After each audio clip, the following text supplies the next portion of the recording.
हम पढ़ेंगे पौधों के विभिन्न भागों के बारे में। जो हमने कल चैप्टर पढ़ा था, आज हम उसको प्रैक्टिकली देखते हैं। ये काहे का पौधा है? सरसों का पौधा है, सब जानते हैं।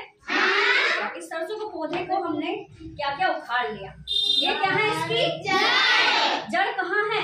जमीन के अंदर है। और इस जड़ के ऊपर छोटे छोटे क्या लगे हैं? रोए। रोए होते हैं, इनको कहते हैं मूल रोम।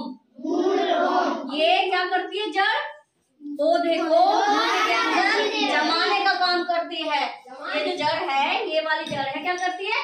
पौधे को पौधे के अंदर जमाए रखती है। और ये छोटे छोटे जो रोम हैं, ये मिट्टी से जब हम इसमें पानी डालते हैं और खाद डालते हैं, वो इस खाद को यहाँ पर ले जाती है। इसको सून खाद को, जो खनिज लवण है उनको और पानी को सोख लेती है। फिर आया पौधे का अगला भाग, ये क्या है? तना। इसको सीधा खड़ा रखने का काम करता है।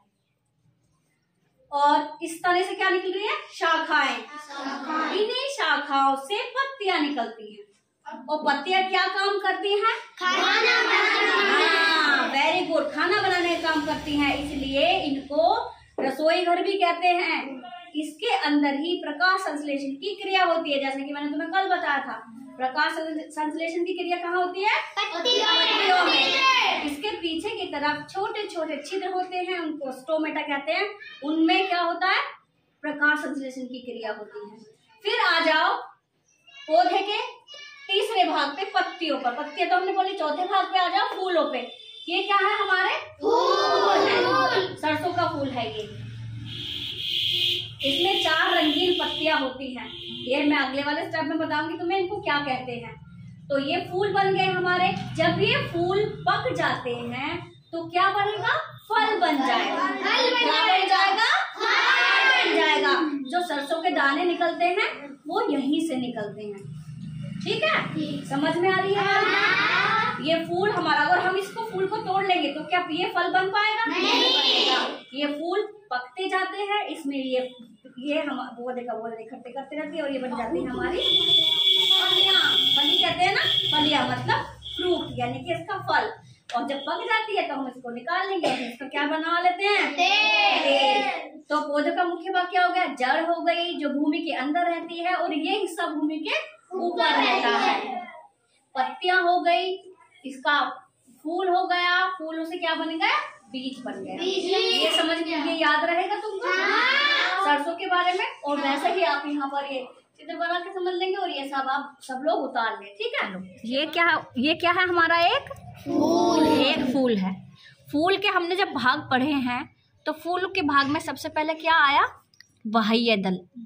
जो हरे रंग के दिखाई दे रहे हैं ना, ये 4, ये क्या है? इसके बाह्य दल है। 4 बाह्य दल। और ये जो 4 पत्तियां दिखाई दे रही हैं, ये क्या है? दल। क्या कहते हैं इनको? दल। जो कि पौधे का बहुत ही सुंदर भाग होता है। कितने हैं इसमें? 4 हैं। 4 हम ये इसके दल को अलग कर लेते हैं। फिर तीसरी संरचना हमारी क्या आती है? पुंकेसर। पुंकेसर कितने हैं? इतने 1 2 3 4 5 6 हैं। इन पुंकेसरों को हम क्या करेंगे? इधर निकाल लेते हैं। जब तुम कभी सरसों के खेत में जाते हो और तुम्हारे पास फूल चिपक जाते हैं तो पीले पीले सा कुछ दिखाई देता है? पुंकेसर ही होते हैं, वो तुमसे चिपक जाते हैं। फिर इसके लास्ट में एक संरचना बन के आती है हमारी, इसे कहते हैं स्त्री केसर। बीच में ये थोड़ी मोटी फूली हुई होती है। ये क्या है?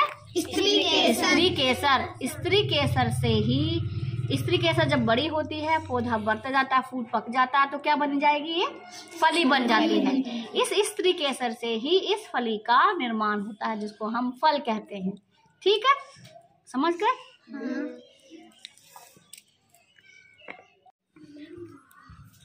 देखो भाई, अब जो हमारा, तुमने ये सब पढ़ लिया।